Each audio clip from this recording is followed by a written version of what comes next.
What is going on, everybody? Welcome into another podcast here, opening it up here for a finally exciting times here for the Arizona Cardinals, because what we've been talking about for the past, I guess, several weeks, maybe even several months here. Kyler Murray is officially making his return here in Week 10 versus the Atlanta Falcons. And of course, I'm joined here by my good friend here, Mythic AZ. What's up, brother man? How you doing? Doing pretty good. How are you doing? Good. Can't complain. Can't complain. I mean, obviously, the thing that we've been talking about for quite some time here, Kyler Murray's finally making his appearance and making his comeback is finally happening. So I'm very excited here. And I think most Cardinal fans are excited as well. They ended up releasing his presser yesterday. And man, the amount of views that Kyler Murray is bringing into this organization, I've said this once and I'll say it before, this organization runs through Kyler Murray. Do you agree? Absolutely. He's the face of the franchise. He might not be the on-field captain, leader, whatever that people are expecting, right? Like the Buda Baker. I don't remember what I said the past couple of streams, but whatever the analogy I made, I stand on that. Kyler Murray is the face of this franchise. Yeah. People think Arizona Cardinals, they think Kyler Murray. It runs as Kyler Murray goes. That's kind of how it is. I mean, it's like that for a lot of organizations. The quarterback is their guy. Like, how many other organizations have a player where they're the face of the franchise and they're not the QB? Right. It's tough. Yeah. I mean, that's just what it is. Kyler Murray is the face of this franchise. He is generating so much attention, traction. All the attention, eyes on Cardinals is because of Kyler Murray. And that's just kind of how it is, you know?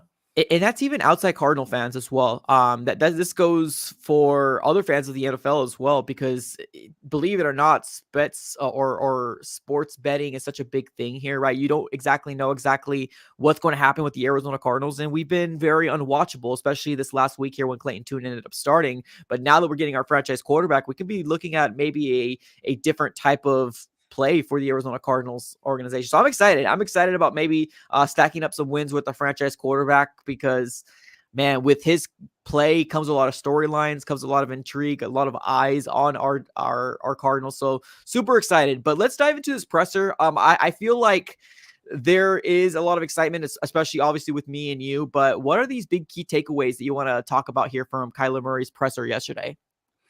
The big takeaways, I want to say, there's a couple, right? Because he came out and he said he's emotionless right now, which I feel like is pretty fair. Like, I understand that, you know, like you're probably in a mindset right now where you're just coasting along right now until you hit the game. It's probably not going to hit him until then. Like, he's back. You know what I mean? Like, he just went through a traumatic injury and it's not going to hit you until you're legitimately on the field. And then you're going to take it all in. It's going to hit you. And then you're kind of just going to be adapting as it goes. Right. So I feel like he is emotionless right now, like he did say. And that's a good mindset to have, because you don't want the emotions to take over as well. Because if you get emotional and you start playing on emotion and like all that, then it's going to be tough. And then he also said he wouldn't be on the field. I don't know if you saw this, but he said he wouldn't be on the field if he didn't trust his knee. He's like, the doctor's telling me I'm good to go. I'm good to go. That's also a great mindset. You know what I mean? Yeah. I don't know. Like, you could portray it one way or another, but I'm going to rock with what Kyler says. I mean, if you have knee problems, I know you guys know what I'm talking about. It'll have you playing cautious. I've been there, so I understand it. And I don't know. It's interesting to hear, you know, coming off a torn ACL, which I've never had, thank God. I had other knee problems and other stuff in that alley, but I don't know, man. He trusts it, you know? If he trusts it and the play in the field backs it up, then shout out, man, because you've seen a lot of quarterbacks come back and play with that hesitancy, and they don't want to take that hit. So, I mean, we haven't seen it on the field, but it's great to hear, you know?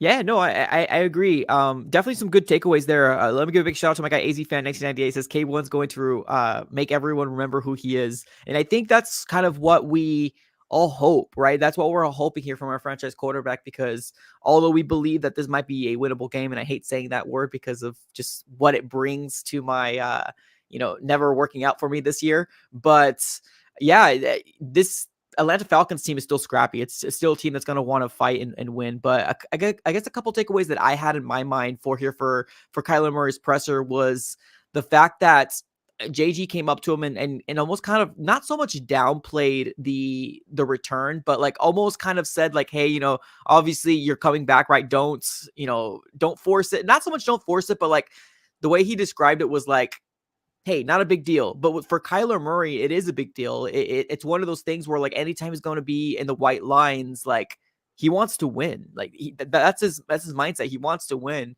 So he's going to be putting his full effort out there.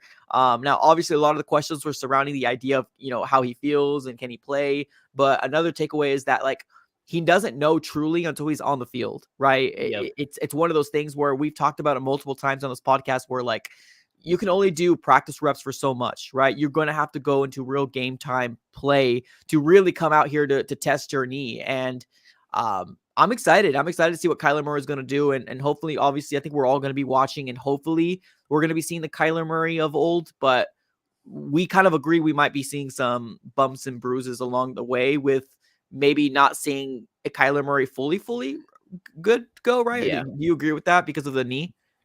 I don't think he's going to be as sharp as he wants, which could cause frustrations in his eyes, because obviously you want to come out here and you want to be on your stuff. You don't want to come out here and make mistakes, miss throws, play with hesitancy. And I could see it happening, obviously. If it happens, I'm not going to fault him for game one. You got to get in a rhythm. Until he's in a rhythm and gets sharp. Because sometimes, like, if people don't play preseason, they start out slow. Like the Arizona Cardinals, when everyone sat in preseason, we came out sloppy. Yeah. That was a huge talking point. So if Kyler Murray comes out here for the first 1 or 2 games and is a little sloppy, I wouldn't necessarily blame him, because practice reps are just practice reps at the end of the day. Game reps are completely different. And people got to understand that. You got to cut him a little flack, but at the end of the day, you at least need him to perform at some point in the season. There's no excuses for that at the end of the day. Right. So if it takes him 2 games, I wouldn't be surprised. I'm expecting rust. And if there's no rust, then that's fantastic. But it's kind of just unrealistic to not expect for at least a quarter, you know what I mean, of him to just come out and not at least have that potential to come out rusty. Do you agree? No, yeah, I agree. Do you still think we can win this game? Rusty or not rusty, Kyler Murray? Because I mean, I think we both could agree we take Kyler Murray over Tyler Heineke in a heartbeat, yeah. right? Yeah. Taylor Heineke is not pushing the needle for me. Obviously, he can win you football games, but I feel like this is a winnable game. Absolutely. Even if we have 1 quarter of just struggle football, we've had a second half of struggle football with Josh Dobbs every game. So I feel like we're definitely going to have a chance to be in this one. Yeah. What are your thoughts on just the way that Kyler Murray, I guess, kind of portrayed himself in this game? Now, we titled this podcast / live stream here, Kyler Murray looks different or seems different. To me, he seems more a guy that is not going to be taking this for granted, right? The return of him coming back seems to be more focused and ready in, where at sometimes people kind of question the idea of when he was doing these pressers, like he kind of seemed childish. He kind of seemed like didn't disinvolved, didn't want to be there. He seemed to be fully engaged. Now, granted, I think it's just his personality, the way that he carries himself. But like, I don't know. I feel like he's locked in. He's ready to go, and he wants to prove everybody that top 10, top 15 quarterback in the NFL. Do you agree? I do. I feel like he wants to prove it to himself as well. I feel like he wants to prove to himself that he's still that guy. And I agree. I told you, I feel like he's going to come back and not take it for granted as well. Like, even if he didn't before, I feel like he kind of understands the game can be taken away from you on a freak accident. Like, it was literally a non-contact injury where it's just a typical scramble out trying to make a move, and your ACL pops and you're done for the year and you got a 10-month rehab ahead of you. Right. Things can change in a split second. I think he understands that. And I feel like he's very dialed in. It's something about him. Like, I've always had the sense that he's dialed in, but I feel like with this staff around him as well, that he's super bought in, super locked in, and he's ready to come out and just prove people wrong. I feel like he has a mindset where he wants to come not only prove everybody wrong, but prove himself right. Right. No, I agree, man. And also the maturity level, like he just seems different to me. Like, I don't know, it just seems different. I'm excited, man. I'm truly am. This is going to be one of the first times in a very long time. Obviously, short after the Cowboys win the following week, I was hoping that we're going to kind of continue to see the progression of the Arizona Cardinals. But this I'm getting pumped, man. I'm getting pumped for Kyler Murray's return because it's officially official. We've all kind of flirted around the idea that Kyler Murray will he start, will he not start? Right in the beginning of the week, we're talking about is he going to be elevated? Right, this is the final week, or he's going to be on PUP for the remaining of the year. But this is Yeah. it, man. We got 2 days before we actually see our franchise quarterback hit the field. And what's your level of excitement? It's got to be a 9 or a 10, and anything lower is crazy. I never like it's crazy, right? We're 1-8. You think all the optimism is gone, but you're about to get your franchise quarterback back. Most likely, you're starting running back back. The excitement is just Yeah. sparked through the roof, like absolutely through the roof. And I can't believe that there's like this level of excitement for me because I obviously wrote this season off from the very beginning before Yeah. week 1 even started. We're not a bad football team as it stands. This defense is great. The offense just can't get things going, and we're getting our 2 best pieces back. I am so thrilled for some reason. The excitement level's 9.5, 10 for sure. I'm assuming you're in the same ballpark. Oh yeah, absolutely. Now, I've talked to somebody here recently, and I think both of us are the same type of fans. Where regardless if we're a 1-8, and the realism that we're a 1-8 team, but we're still going to sit here and watch our Cardinals, team play every Sunday because that's just what we do. That's the type of fans that we are. But yeah, I think all that, you know. Emotionless type of football that we not emotionless. Let me retract that. Just the type of football that we've been seeing. I think now it's finally starting to pay off, and I'm really excited Yeah, to finally now see what our team can look like behind a franchise quarterback in Kyler Murray. Because even Kyler Murray himself, he said he doesn't feel like we're a bad team. He feels like just the offense has been, not being able to get it right, but our defense has been playing lights out, man. And we've talked about this since the beginning of the season, is the fact that our defense is doing everything they can to wield this team to get wins, right? We're seeing them literally. hold Lamar Jackson to very ideal numbers for Lamar Jackson, and we're seeing them, make Dak Prescott look the way that Dak Prescott looked like. It's just our offense can't get going, and unfortunately they just start breaking apart, and we Yep. kind of know the history from there. And they need to consistently play like that, right? They got to play with it.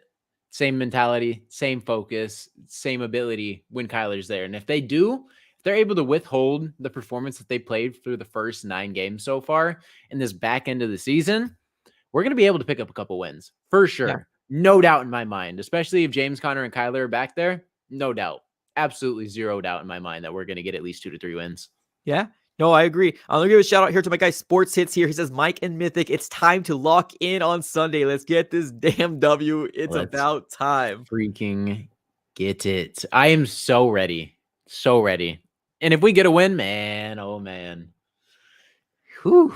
That's all it takes, man. There's no rocket science. You don't need to be a master's degree to figure out what's going on. All you need to do is win. It's as simple as that. You win, and you change the mindset of Cardinals fans. Now Cardinal fans are going to be more intrigued because there's excitement heading into 2024, and I think that's what most people want. People want to be excited about their football team, and with these first 9 weeks, it's just we saw what Clayton Tune can do, right? Completely got his head beaten, and we both agreed it's not 100% his fault, but we also saw Josh Dobbs trying and wielding this team to get to a level of, I guess, being competitive, and he did what he could. It's just he's not a franchise quarterback, and we kind of see that now. So now we can see what we have if Kyler's a franchise quarterback or not. But things are starting to look up right, and I'm excited about it.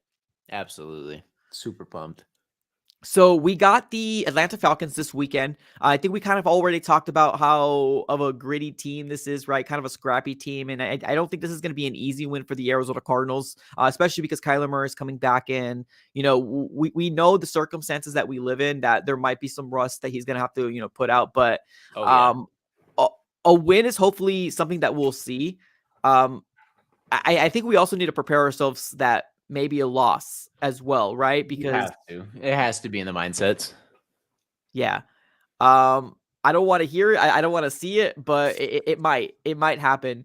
What do you want to see from this game here? Not talking, obviously we all want to see a win, but what do you want to see in this game? For Kyler Murray, for the offense, for anything? Like, what do you want to see in this game? Like realistically, I just want to see the ball getting pushed down the field. I don't want to see stalled drives. I don't want penalties this game, especially.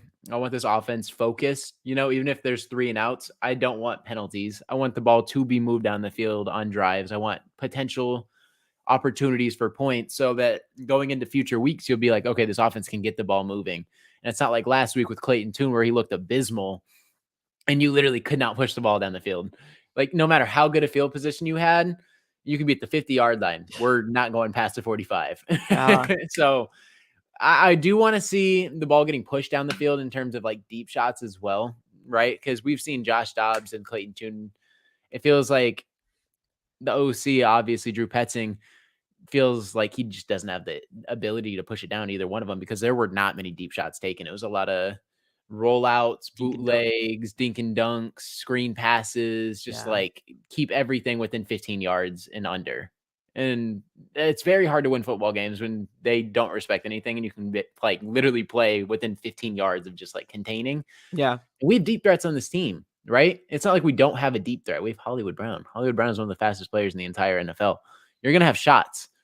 We've seen it in past games too, where just opportunities were missed. yeah, Kyler should not have those balls just like missed because his deep ball wasn't fantastic last year. Don't get me wrong. But Kyler Murray also has insane accuracy, right? Like Kyler Murray's deep ball has been great in the past. We've seen it. Last year, it might not have been that. But if Kyler Murray plays like how Kyler Murray played in like 2021, where we started off 7-0, and he has that deep ball again, this offense can be explosive. I want to see Drew Petzing at least take shots and show confidence in Kyler as well. That's the yeah. thing. And this defense, obviously, I want to see him keep playing the way they played.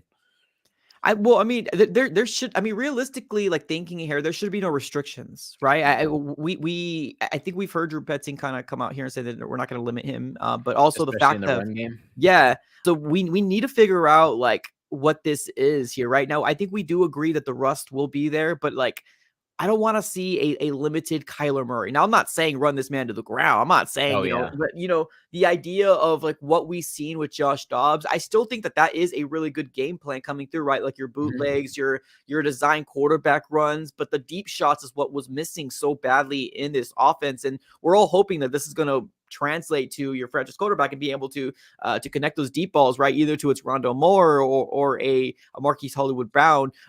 Brown. That's something that we were kind of wanting here as Cardinal fans. But yeah, man, let's see. I hope Drew Petzing could get this going and call a really good game plan because against this Atlanta Falcons team heading into the season, I thought this was going to be an easy W, but I don't think it's an easy W anymore. I think this is going to be a tough fight between two teams. We got our defense out here that's balling, and they've been balling since the beginning of the season. It's just, can we continue to do that, right? Play great type of football in all three phases with your defense, your special teams, and then your offense. So offense was that special or that missing piece for quite some time.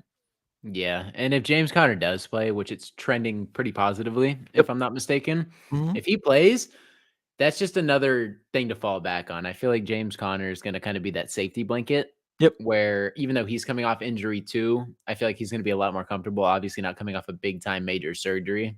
It was just like a partial tear, or whatever it was, or just like a bad hammy, if I'm not mistaken. So it's gonna be tough for him too. But I feel like he's gonna be a band-aid for the offense, if that makes sense. Like it's gonna be something that's gonna allow Kyler to integrate his way into the offense a lot easier, and he has something to fall back on rather than just carry the offense like he's been asked to do in the past. Like just run the Kyler Murray show. I feel like James Conner will Yeah. be huge in this game because without a run game, it could be very tricky. And we might just see the offense literally just get faulted on Kyler. So if he gets James Conner back, that would be absolutely huge.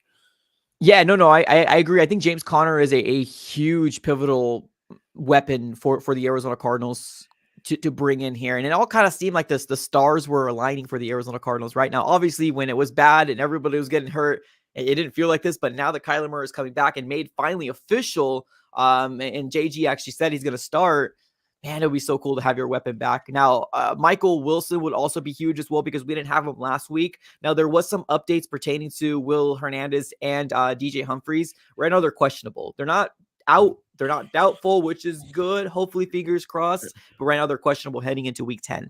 That's tough. That's Yeah. very tricky because our Yeah. offensive line isn't good as it stands right now. You can't Yeah. lose probably two of your best offensive linemen this season, two of your three best offensive linemen. That'd be a tough one, especially Will Hernandez. Will Hernandez has looked really solid all year long. DJ Humphries has been very iffy, but I mean, it's still DJ Humphries, when he's at his best, he's pretty decent.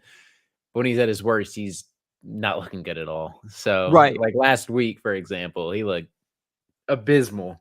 But you Yeah, want him back. our whole team looked abysmal. Like a whole team, just like in the offensive side of the ball was just terrible. It was god awful. It was bad. That's Clayton Tune. That's the offensive line. That was nobody able to get separation. The accuracy was terrible. Clayton Tune was bad. Was what it Yeah. is. Like, you probably couldn't name one person who it's like, if you had to name one bright spot on offense last week, who would it be? Oof. That's tough. One bright spot, Paris Johnson Jr. And even then, that's kind of and just because he's a Stretching rookie. it. Yeah, that's because I'm stretching it. You know what I mean? And I want to give him some flowers because although he struggled too. The offensive line was Swiss cheese, man. If you take a look at the film or the highlights, there has been several plays where literally a guy on the defensive side of the ball was coming unblocked. It is crazy that our offensive line either didn't have the right game plan coming into this year, or it was that severely overmatched and that defensive line was just superior over our offensive line. It's whatever it is, it didn't get it done. I feel like that's what it was. It was just they were overmatched, and it got bad. It was horrible. That game was abysmal to watch. Yeah, it was bad. I remember us doing our play-by-play, and man, I think we were just trying to it was really bad. Cope. Yeah, trying to cope with the best way to describe that game just in general. So definitely, obviously, a lot of excitement here for Cardinal fans just overall. We'll see. We'll see. We got 2 days here before we could see our franchise quarterback come back and hopefully connect those deep balls here again. So what are some things here that you want to, I guess, dive into about, I guess, this game, Kyler Murray, anything you want to kind of open it up to? You know what I'm very curious to see is I want to see how we defend Jonnu Smith and Kyle Pitts, because Jonnu Smith is like fantastic all year long, and I don't know why they're using Jonnu more than Kyle Pitts. It'll never make sense to me. Yeah. And I'm not sure. And I'll touch on another player in a minute, but I'm very curious to see how we defend the tight ends. We haven't been gashed by a tight end this year, I don't feel like. I feel like we've struggled in the past very heavily on guarding tight ends. I'm curious because this is going to be a tough matchup. Like, their tight ends could gash us like crazy, but we have linebackers who I feel like can finally keep up a little bit. And another person is obviously, I want to see how this defense on Atlanta performs and how we can actually match up with the debut of Kyler, because this Falcons defense can fly and they have gritty, tough players. And Atlanta is not a team to take lightly. Like, going into the season, they made like signings where it's like, why are they signing? Why would they go trade for Jesse Bates? Or why would they go get Calais Campbell, right? Why would Calais Campbell, a veteran who's 35 years old, go to Atlanta? It's so weird.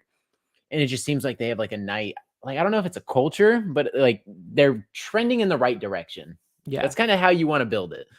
They have players on this team that can like elevate them. I thought Atlanta was going to be a little bit better than they were.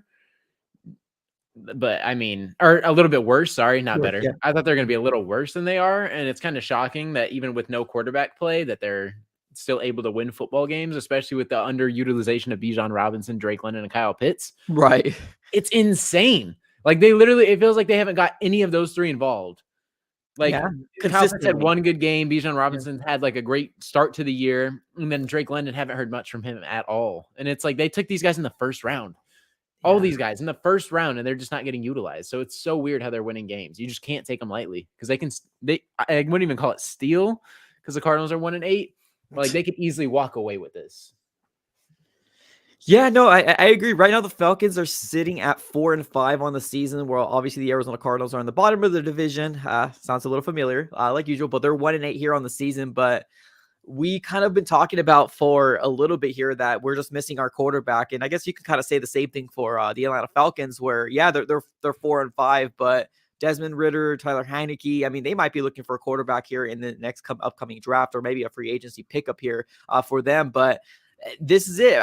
We're hoping that Kyler Murray is going to be the guy that's going to spark this offense up, because man, we really need something here. We need something to hold on to. Now, this is the easy part of the schedule that I think we've been talking about for quite some time, right? The Falcons, the Texans, and then we got the Rams right after them. So I don't know. We talked about this on the last pod where we could easily be, well, not easily, but the Cardinals can either be 3-0, 2-1, 1-2, or 0-3. Yeah. Right now on Friday, where do you see these next three coming games here? Because this is the easy part of our schedule, right? And I'm doing quotes. where do you see the right now on Friday? Obviously, a lot of hype and a lot of optimism for Cardinal fans, but where do you see this Cardinal organization trending to? Ugh. I want to be optimistic, and in the next three, because I feel like the next three are very winnable. Like, I want to be optimistic and stick with the 2-1 that I predicted, because it sucks knowing that it could swing either other way. Yeah, Like, we could go, like, there's a chance we go 3-0. I don't think it's very likely, but there's also a chance we go 0-3. But I'm yeah. going to be optimistic and kind of just trend towards the 2-1 because I feel like we're going to figure it out. I feel like we're going to take 2 games. And for some reason, I feel like we're going to drop the Texans one, win Atlanta, and then win The Rams. this next one against the Rams. But for some reason, I feel like we're going to drop that Texans one. That one's going to hurt the most. But, if we go 2-1, I'm not going to complain as much. So that's what I'm going to say.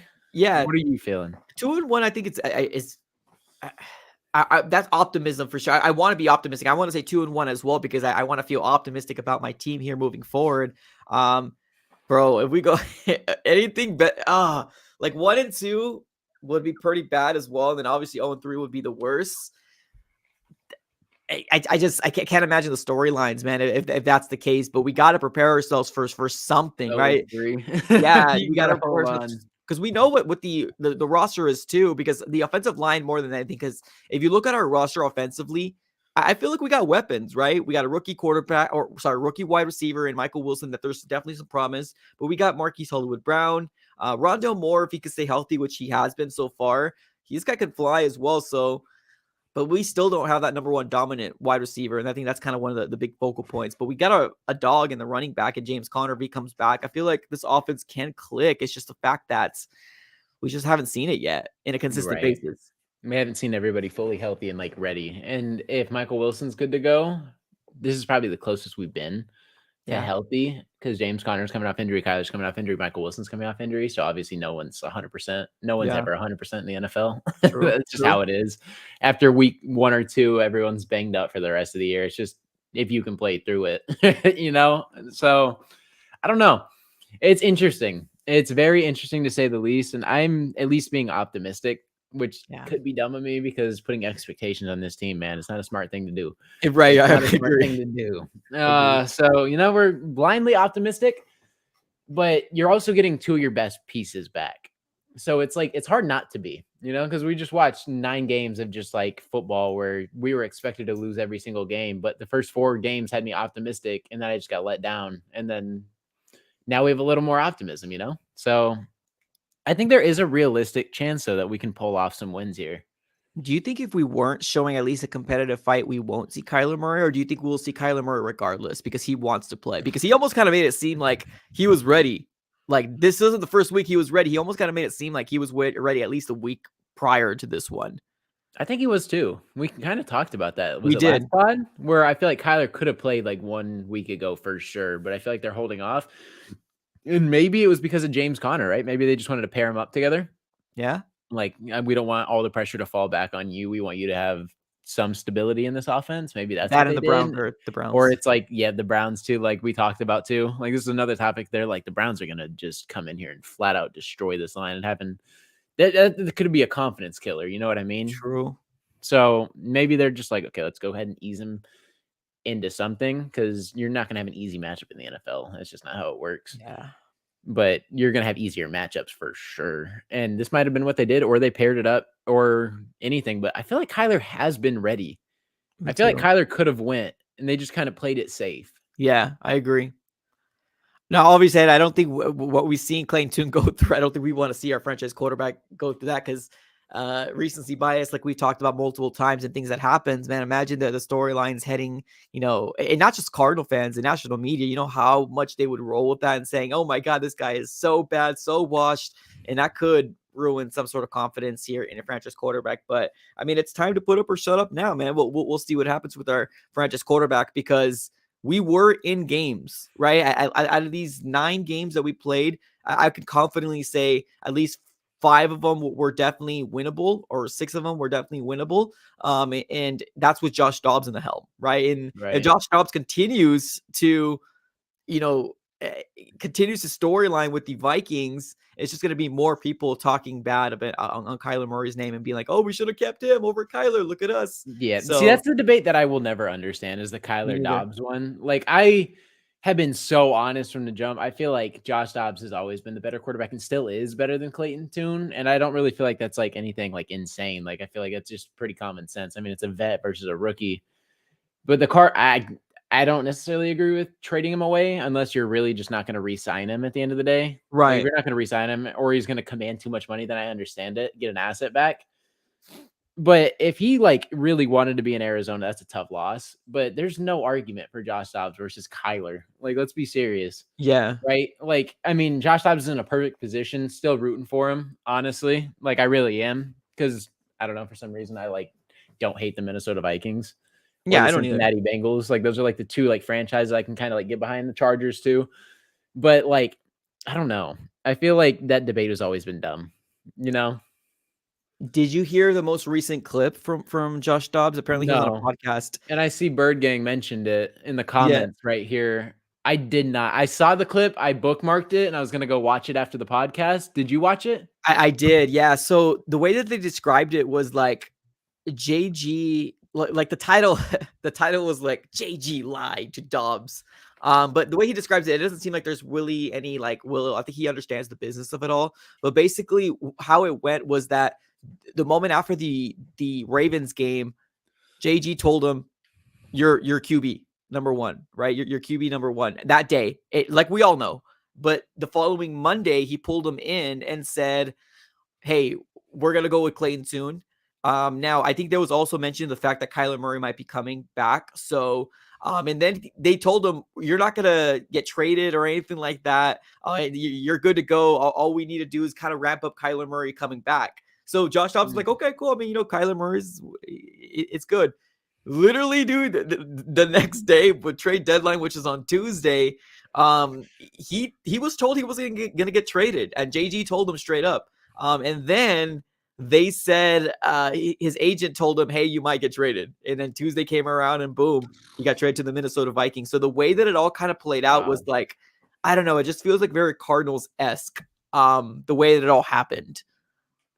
No, that's crazy. Okay, I didn't know that at all. If you That's don't kind of mind, weird. I have the clip right here. We can watch a little bit here together. I mean, obviously due to copyright reasons, we might be skipping some things here and there, but like, if you don't mind, we can take a look here. Yeah, let's pull it up because I haven't seen any of that. Yeah. That's crazy. Let's go ahead and take a look. Okay. Let's go ahead and take a look here together. Let's listen into what Josh Dobbs had to say about his experience here with the Arizona Cardinals after the Ravens game. So I'm in Arizona last Sunday. We play Baltimore, right? Game ends. We lose by 7, 31-24. We're in the locker room. JG gets off his podium. He does media before I do. And he says, "I'm starting for the Cardinals in Cleveland the next week." Monday, and then we played Sunday, played Baltimore. So I go to the facility on Monday, and JG, the head coach in Arizona, calls me to his office, and he says, "Hey, we're going to start Clayton Tune." Just real quick, copyright purposes. Obviously, we want to make sure that we're not getting just real quick crazy, right? Like the I guess the progression of what we're seeing here is wild, but it gets kind of crazier. So let's keep listening. In Cleveland, and this is leading up to Kyler's return. So I went home, talked to my agent, just told him about the situation, went to sleep, woke up Tuesday morning with a text from my agent saying, "Hey, you could be traded today because it's the trade deadline." and listen to this. When I had my meeting with JG in Arizona, he looked at me in the face and he said, "You're not getting traded. You're not being released. You're going to be here in Arizona." I was like, Quick reactions right there. You're not going to get traded. You're not going to get released. You're going to be here in Arizona. What are your thoughts here before we finish the clip off? Not getting released is crazy. That like, why is that even an option? You know, Yeah. why is getting released an option? Like that shouldn't even been something floated around. Traded and then trading him is like telling him he's not going to get traded and then trading him is insane. That is nuts. Like I don't know. Like I understand the benching, and it seems like he was comfortable in understanding that this is Kyler's team at the end of the day. And I mean, he's Right. kind of understood that from the entirety of the season, which a lot of people it takes a lot in them, to like because Dobbs started the season pretty decent, right? Yeah. And then Connor went down and his play dropped insanely. So like I feel like he was just like whatever, I can be the backup. Like I know my role. Like, that's just kind of who he is. And that's hard to find people like that. That's why I was fine keeping him, just seeing what you have in Clayton Tune. And then the fact that we tell him outright that you're not getting traded and we trade him, that's just such a Cardinals thing to do. And That's sucks, what I'm dude. saying, dude. That's let's just keep this. Okay, cool. So then I woke up to that text saying, all right, the trade deadline's in 4 hours. You could be traded. You could go to Minnesota or go back to Cleveland. I was like, today's about to be nuts. I eat breakfast. I chill. He calls me back at 11. He says, you're getting traded to Minnesota. So I said, okay. So then like all the emotions of like the last 36 hours, whatever was told to you, something different has happened. So I'm in Arizona last Sunday. Cardinals move, right? Wow. Okay. That's crazy. I'm not going to lie. I mean, telling someone one thing, I mean, I'm sure there's no hard feelings that potentially, like, he is in a better situation. He has a chance to legitimately take this team to the playoffs. So, like, he is in a better situation this season. But this isn't the first time we've heard something like this either. I mean, thinking this is from a completely different regime. Now, was JG and Monty not on the same page? Why would JG even say that? Like, I get it. Like, you want to be transparent and upfront, but like all you have in your world, in this world, is your word. That's all you got. That's what you got. You got your word. It would have been better if they were just transparent from the jump, you know, like if this is something they were venturing out, maybe their idea, like, cause I'm going to play devil's advocate real quick. Like maybe like genuinely they wanted to roll with Josh Dobbs. No one called or whatever. And the idea was like, okay, we're going to just keep him here, you know, be a backup. But then maybe Minnesota and Cleveland called him. And they're just like, okay, yeah. Is there anything that would would you be willing to trade off Josh Dobbs? Is this realistic? And then trade talks start. Like maybe they had no intention of doing it and they just called and just like tapped in. Like maybe that's what happened. But like the fact that Jonathan Gannon came out and he was like, yeah, you know what? You're going to start against Cleveland. When Kyler comes back, we'll kind of just get him in the offense. Dobbs seemed to understand that, which a lot of people don't. You know, backup quarterbacks, if they feel like they're balling out, their ego might take over because they are NFL quarterbacks at the end of the day. You know, the ego might take over, and we've seen it in the past. What was it? Ryan Fitzpatrick in Miami with Tua. Like Tua was always their guy, but Ryan Fitzpatrick was balling out, and then he got benched, and then they did the duel, whatever. So like we've seen it, and Josh Dobbs is like content sitting behind Kyler Murray. Like he's like, this is his team, and they're like, we're gonna start you against Cleveland, and then integrate Kyler, and then for some reason we just pull the ultimate Arizona Cardinals move. Tell someone one thing, do another. Yeah. It makes no sense. Like, why even tell him that, though, in the first place? That's the one thing that I don't understand. And here's the thing. It's not like we got an offer that we couldn't refuse. It's not like the Vikings were like, we'll give you a 3rd-round pick. And we're like, yes, we'll take that. No, we lost value. So, yeah. So interesting. Dumb. Yeah.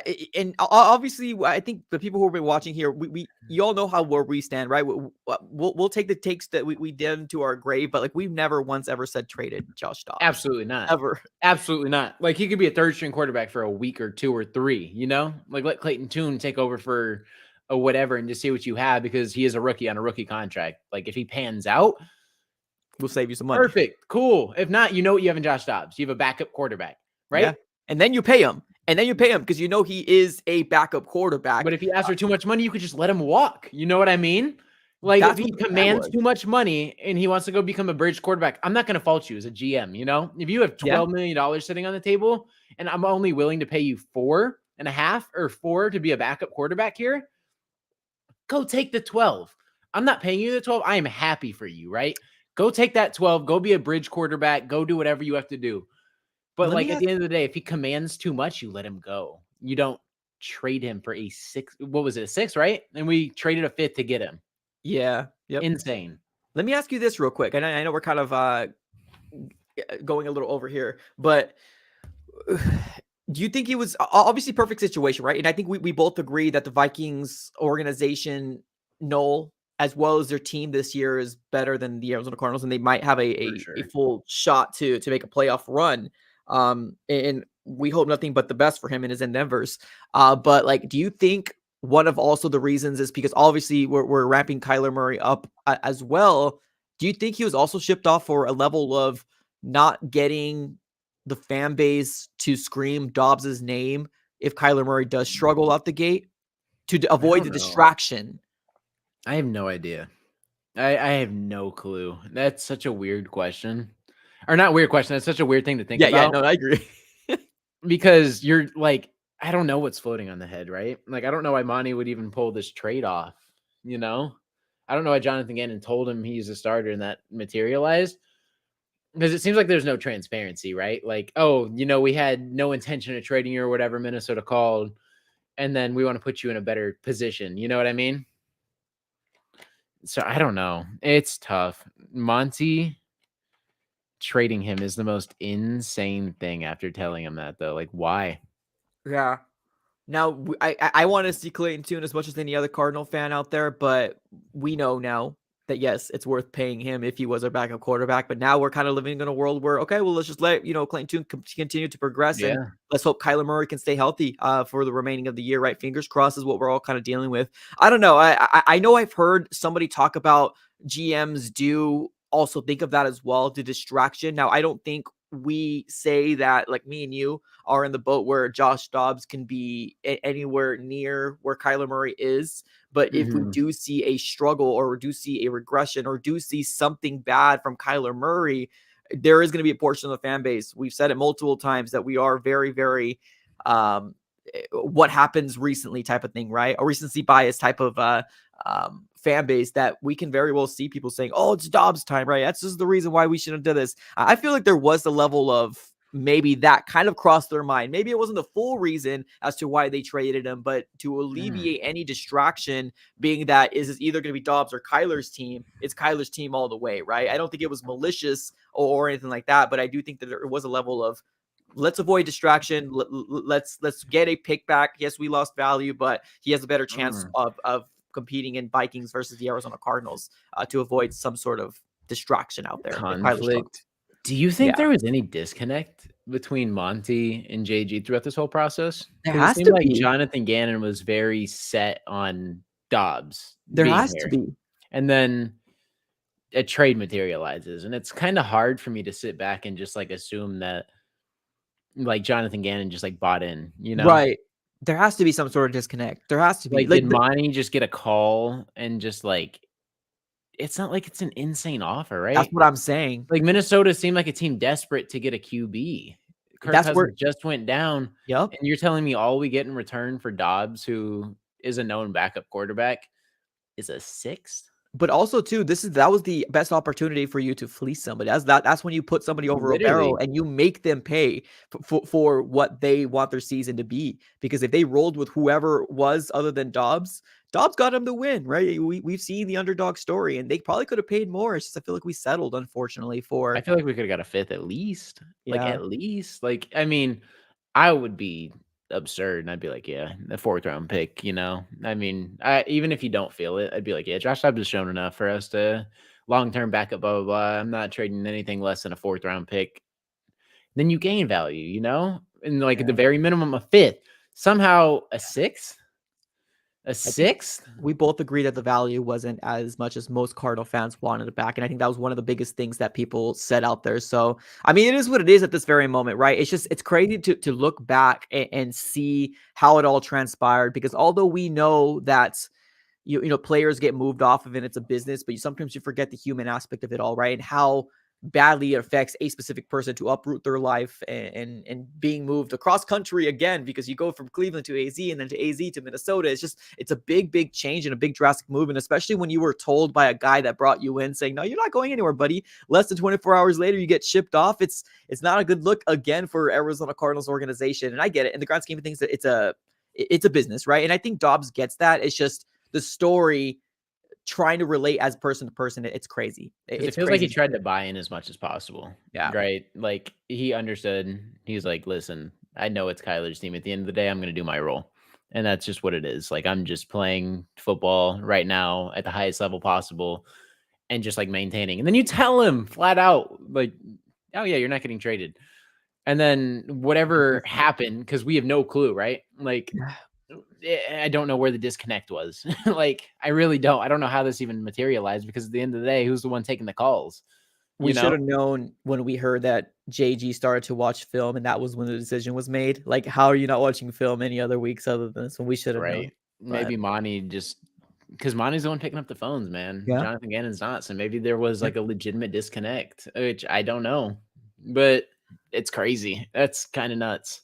I agree. All right, ladies, and we're going to close up shop here. Appreciate everybody for tuning in. If you guys haven't already, smack the like button. Definitely do me that huge favor. Also, if you're listening to this on Apple Podcasts, give us a follow on there. You can take us on the road. Just search up Big Red Pod on Apple Podcasts, and obviously shoot us a follow, a review, all that good stuff here. And if you haven't already, smack the like button here on this stream. Definitely do me that huge favor. Now, subscribe as well. This is our channel here where we basically have Mythic as well as me, AZ Sports Fan / Mike, that we can basically go back and forth and talk about our Arizona Cardinals. And yeah, I'm excited, ladies and gentlemen. Appreciate you guys for tuning in as always. Have a great rest of your day, and go Cards.